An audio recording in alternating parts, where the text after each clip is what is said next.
Continuando con la parte 3 de nuestro tema 1.1 oscilaciones, vamos a pasar a analizar lo que son las oscilaciones amortiguadas.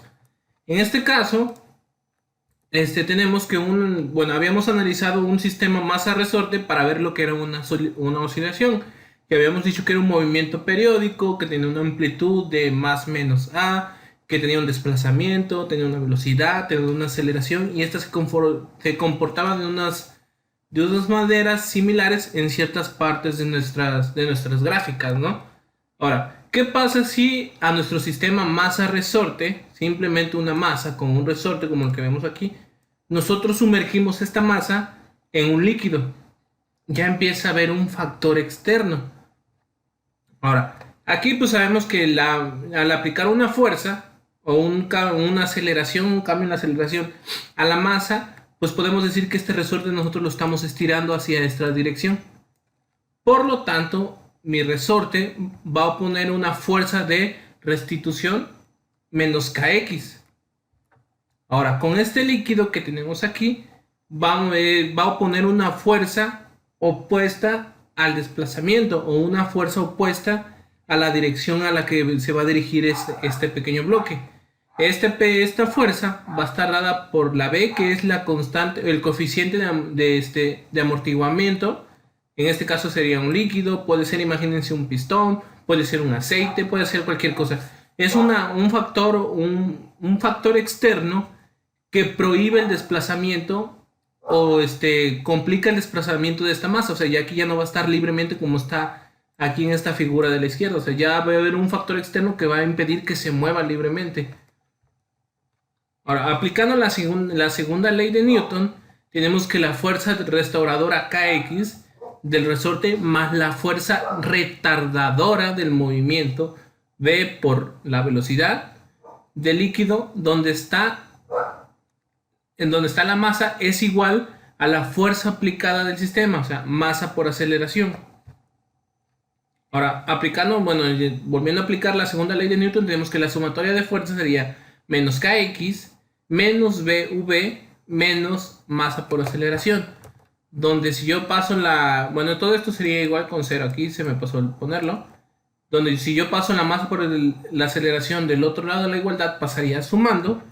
Y recordando que la velocidad es la primera derivada, o la velocidad es la tasa de cambio del desplazamiento con respecto al tiempo, que sería nuestra primera derivada, y la aceleración es la tasa de cambio de la velocidad con respecto al tiempo. Por lo tanto, es la segunda derivada del desplazamiento.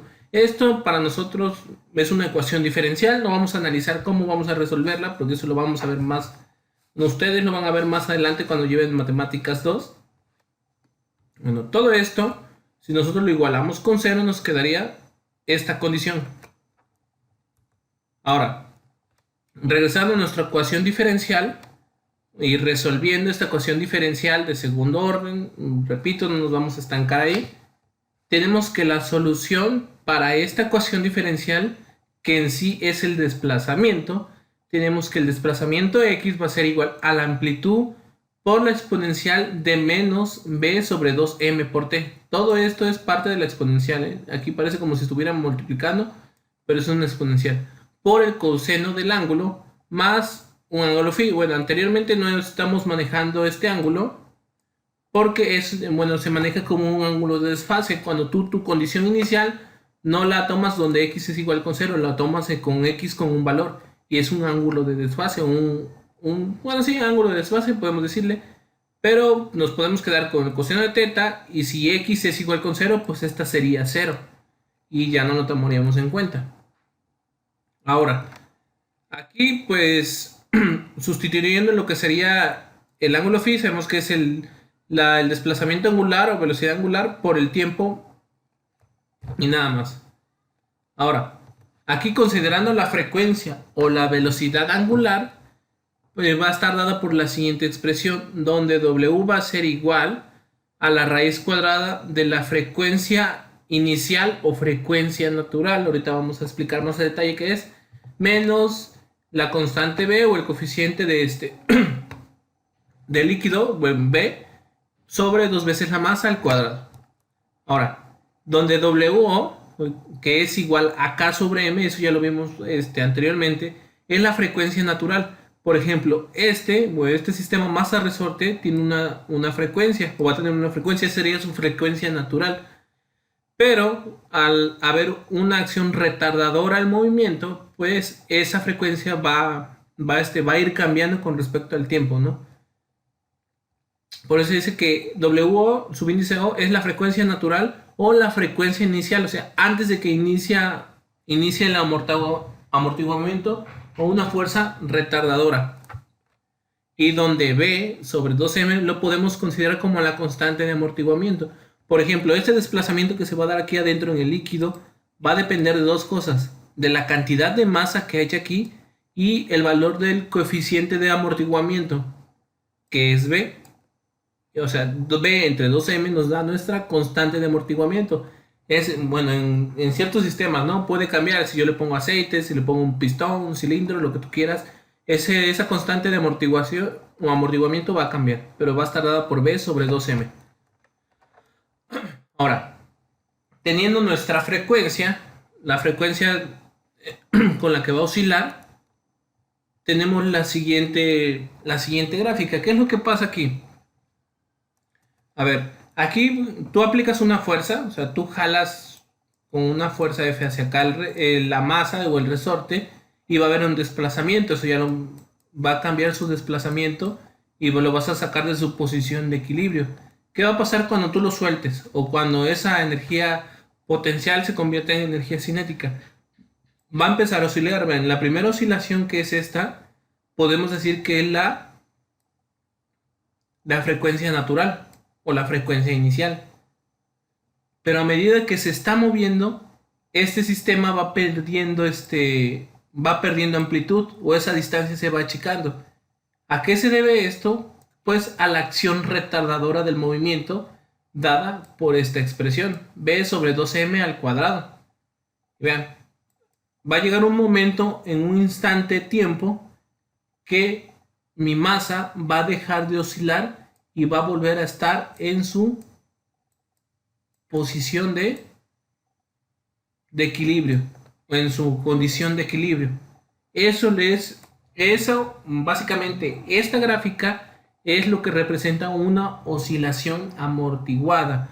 Yo aplico una fuerza a mi sistema masa-resorte, yo lo suelto o hago que empiece la oscilación, pero esa oscilación va a llegar en un momento en que el desplazamiento va a ser cero. Y vean, aquí es donde está la exponencial, vean, donde A era A por la exponencial de E menos 2M a la T. A medida que pasa el tiempo, incluso lo voy a cambiar de color el lápiz. A medida que pasa el tiempo, vean qué pasa con la amplitud. Se va disminuyendo de forma exponencial. Y lo matemático o la expresión matemática del desplazamiento X corresponde específicamente a las gráficas. Aquí vamos a ver tres condiciones. Donde B sobre 2M es igual a W, a la frecuencia natural, perdón, le vamos a decir que es una oscilación amortiguada o oscilatorio crítico. Si B sobre 2M es mucho menor que la frecuencia natural, entonces es oscilatorio subamortiguado. Y cuando esta expresión B o el constante de amortiguamiento es mayor a la frecuencia natural, se dice que el sistema está sobre amortiguado. Estas son las tres condiciones. Estas condiciones salen porque te sale una ecuación. Bueno, en la resolución de estas ecuaciones te sale una expresión de segundo grado, y esas expresiones o ecuaciones cuadráticas las podemos sacar con la fórmula general de menos b más menos raíz cuadrada de todo lo demás, y algo que se conoce como el discriminante. El discriminante te dice si tiene una solución, si son soluciones reales, si tienen sus soluciones son iguales, si son diferentes, o tiene una solución imaginaria, o no tiene solución en los números de los reales. Pero de esas discriminantes en la fórmula general salen estas condiciones para el movimiento o las oscilaciones amortiguadas. Oscilatorio crítico, subamortiguado y sobreamortiguado. Ahora, ¿qué pasa en el oscilatorio subamortiguado? Dice, cuando la fuerza retardadora B sobre 2m, perdón, la fuerza que se aplica para retardar el movimiento es muy pequeña, o sea, la gráfica A, pues podemos decir que nuestro sistema está ligeramente amortiguado. Va a empezar su oscilación, va a tardar cierta cantidad de tiempo, pero va a llegar a su condición de equilibrio, donde X acá sea igual con 0, o sea, no va a haber desplazamiento. Aquí esto es una gráfica, el desplazamiento con respecto al tiempo, por eso esa forma. Aquí, bueno, vamos a ver cuando B sobre 2m es igual a la frecuencia natural, o sea, cuando la fuerza retardadora es ideal para tu sistema, o sea, lo calculaste bien, está bien. ¿Qué va a pasar? Aquí podemos decir que está críticamente amortiguada. Posiblemente, incluso vamos a cambiar el puntero, vamos a ponerlo de color rojo. Aquí posiblemente, lo pongo en rojo, solamente de una oscilación y vuelvo acá. Y ven, ya le tomó menos tiempo llegar a su condición de equilibrio o posiblemente no dé ninguna oscilación hacia los desplazamientos negativos o hacia menos A. Aquí con esto ya estoy obligando a mi sistema a que no haga tanta oscilación y llegue a su condición de equilibrio más rápido. ¿Qué pasa cuando B sobre 2m es mayor que la frecuencia natural? Vemos que la fuerza retardadora que se aplica al sistema es demasiado grande o es muy grande. ¿Qué va a pasar? A lo mejor cuando yo suelte el resorte va a tardar. A lo mejor el movimiento va a ser lento, pero para que llegue a una condición de equilibrio va a tardar un poquito más. Ahí ya depende de lo que tú vayas a diseñar. Si tú quieres que esté sobreamortiguado, que esté oscilatorio crítico o que esté subamortiguado. Ahora, siguiendo con estas oscilaciones amortiguadas, tenemos dos expresiones. Ya las vimos que son o a qué se refieren. Pero, por ejemplo, aquí viendo otra gráfica, podemos ver que la línea roja es el movimiento subamortiguado. Vean, hace mucha oscilación, pero llega a su condición inicial. El sobreamortiguado tarda o el desplazamiento es lento, el de color azul es lento, pero llega a su condición de equilibrio. Y el moradito, que sería el amortiguado crítico, tarda menos, o sea, su desplazamiento es rápido y no oscila. Podremos decir que por ejemplo, para el amortiguador de un coche, lo preferente sería un amortiguamiento crítico, ¿no? Pero hay que ver otros factores, pero más o menos lo podemos interpretar así las oscilaciones amortiguadas. Ahora, ¿qué pasa vamos con el tema de qué son las oscilaciones forzadas? Dice, anteriormente observamos que una oscilación amortiguada, la energía disminuye con el tiempo.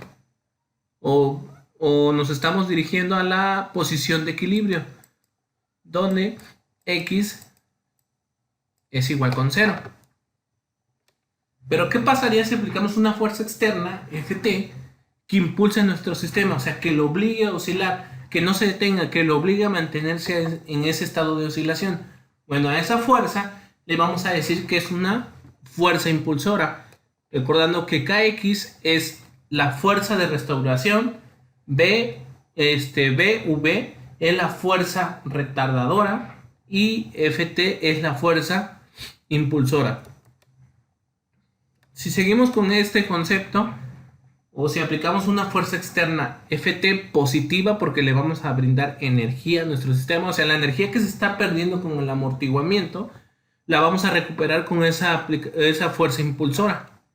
Si aplicamos la segunda ley de Newton, tenemos que E menos E Kx menos V menos masa por aceleración más Ft, o sea, una fuerza que le dé energía a nuestro sistema, va a tener esa expresión o esa sumatoria de fuerzas. Pasamos la masa por la aceleración, volvemos a sustituir nuestras derivadas o volvemos a determinar nuestra ecuación diferencial y una solución para ese desplazamiento es igual a la amplitud por el coseno de Wt más un ángulo de desfase, pero vamos a dejarlo como el coseno de Wt o de omega. o el ángulo. Ahora, esta expresión es la misma que vimos en el movimiento armónico simple. ¿Por qué se llega a esa expresión? Bueno, porque nosotros vamos a hacer vamos a obligar que nuestro sistema empiece a oscilar o tenga un movimiento periódico y que ese movimiento sea similar al movimiento armónico simple. Por eso es que al resolver la ecuación se llega a la misma solución. Ahora, la amplitud va a estar dada por la siguiente expresión. La amplitud va a ser igual a la fuerza inicial sobre la masa entre la raíz cuadrada de la frecuencia de oscilación menos la frecuencia natural al cuadrado, y todo esto al cuadrado, menos W por la velocidad angular entre la masa al cuadrado, donde la frecuencia natural o frecuencia inicial es igual a Km, siendo B igual con 0. Ahora, para poder comprender mejor las oscilaciones forzadas, vamos a tomarlo como en tres partes. La primera parte, decimos que el sistema oscila de forma natural, o sea, como él quiera moverse, por así decirlo. En la segunda parte, nosotros empezamos a aplicar una fuerza F de t. ¿Cuándo vamos a dejar de aplicar esa fuerza? O esa fuerza va a tender a ser constante cuando el sistema oscile a la misma velocidad con la que se aplica la fuerza externa. Si se dan cuenta, la gráfica que está acá, ya en la tercera parte, en esta zona, es muy parecido al movimiento armónico simple. ¿Por qué? Porque yo con la fuerza F de t estoy obligando al sistema masa-resorte a oscilar de forma forzada. Por eso el título del tema, oscilaciones forzadas. Dice, el sistema oscila a la misma velocidad con la que se aplica la fuerza externa. En esa parte, entra en un estado estacionario que lo conocemos mejor como resonancia. Ahora, ¿por qué decimos, bueno, cuando el sistema entra en estado de resonancia, la amplitud o el desplazamiento se vuelven constantes? Vean, aquí ya tiene la misma distancia de acá, hacia acá, de acá hasta acá, por lo tanto la amplitud o el desplazamiento X es igual o es el mismo. Bien, como la amplitud o el desplazamiento X es máximo y ahí en esa condición la velocidad 0, cuando yo llego a este punto, o sea, cuando llego a mi amplitud máxima, yo le aplico una fuerza para que vuelva a regresar, mi fuerza externa o F de t. Por eso se dice que cuando la velocidad es igual con 0, yo le aplico esa fuerza. Al momento que la velocidad es 0, le aplico fuerza. Velocidad 0, le aplico fuerza. O sea que la velocidad y la F de t son constantes. Bueno, aquí en este caso dice que en estado estacionario el desplazamiento es máximo y justo en ese punto instante, o sea, cuando yo me encuentro acá, la velocidad es 0. Como vimos en el movimiento armónico simple, cuando la velocidad es 0, bueno, en este caso, en una oscilación forzada, cuando la velocidad es 0, se aplica una fuerza externa. En este punto instante acá, cuando yo me encuentro acá, pasan dos cosas. El sistema recupera la energía disipada por el resorte y por el amortiguamiento, y nosotros obligamos a ese sistema a volver a oscilar con la misma amplitud. En estado estacionario, el desplazamiento o en resonancia, el sistema oscila o vibra con la misma frecuencia con la que se aplica la fuerza externa. Vean, todo para una oscilación forzada ocurre en este punto específicamente.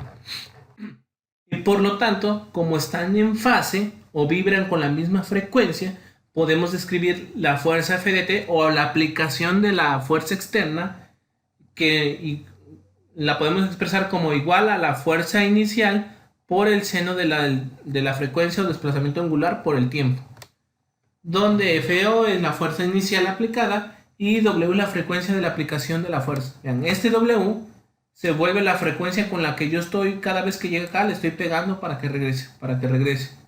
Y por eso se dice que la frecuencia y la velocidad están en fase y por eso tienen la misma expresión. Hasta aquí llegamos con este tema. Espero que les haya servido y nos vamos a preparar para empezar a resolver ejercicios. No olviden de todas las diapositivas que hemos visto ir determinando su formulario.